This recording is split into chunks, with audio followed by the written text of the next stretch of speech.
Afin de favoriser l'animation d'un atelier participatif de concertation avec l'équipe éducative, il vous est présenté les modalités et objectifs suivants. Le pilote de la concertation, qui peut être le directeur d'école, le chef d'établissement ou tout autre personnel nommé pour cette mission, réunit des membres de l'équipe éducative ou de la communauté éducative afin d'échanger sur des problématiques et définir des pistes d'action à mettre en œuvre. Le prérequis pour conduire cet atelier est de définir 4 ou 5 problématiques identifiées et choisies en amont de cet atelier. L'ensemble des problématiques sera traité par chaque groupe. Le périmètre et le choix des problématiques sont laissés à l'appréciation du directeur d'école ou du chef d'établissement. Cependant, préalablement à la mise en œuvre de ce temps de concertation, un temps de travail ou un atelier spécifique peut être réalisé avec les membres de l'équipe éducative pour définir un certain nombre de problématiques propres à l'école ou l'établissement. Il est possible de s'appuyer sur le diagnostic de l'école ou de l'établissement, sur les exemples et pistes proposés par le ministère dans les 3 axes fondateurs de la circulaire de rentrée, ces 3 axes étant l'excellence, l'égalité et le bien-être. Il sera aussi nécessaire de définir les objectifs de cet atelier participatif dans le cadre du projet global et en déterminant un ou plusieurs angles d'exploration tels que temps de l'élève et des personnels, les espaces, les liens avec les parents ou les partenaires, etc. Cet atelier participatif est conçu pour un ou plusieurs groupes de 10 à 15 participants. Les participants sont choisis par le directeur d'école ou chef d'établissement.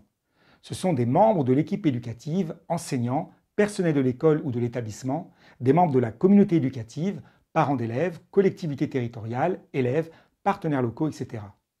En fonction du nombre total de personnes présentes, il est conseillé de réserver des salles pour chaque groupe et de prévoir un facilitateur par groupe. L'animation de l'atelier est assurée par un animateur qui est le pilote de la concertation, directeur d'école ou chef d'établissement, ou la personne à qui est confiée cette mission d'animation. Les facilitateurs éventuels de groupe sont des personnes accompagnant l'animateur pour faciliter les échanges et permettre l'expression de chacun des participants.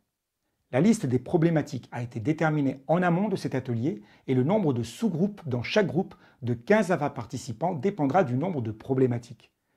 Il est conseillé de prévoir 4 à 5 problématiques pour créer des sous-groupes avec un nombre de participants adapté.